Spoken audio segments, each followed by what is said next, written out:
Alright, so this morning we're bench testing electronics. We have a Renault restoration, slight modernization project going on, and came with a Curtis DC controller. And so we're getting everything set up on the bench so we can test and make sure the controller is any good.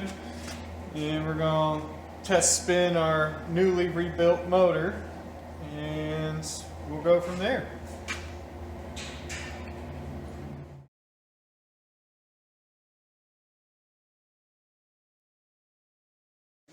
Alright, so here we have the motor and controller from the Renault R12, and we have bench tested everything as we hooked it all up to make sure it all works before we put it in the car.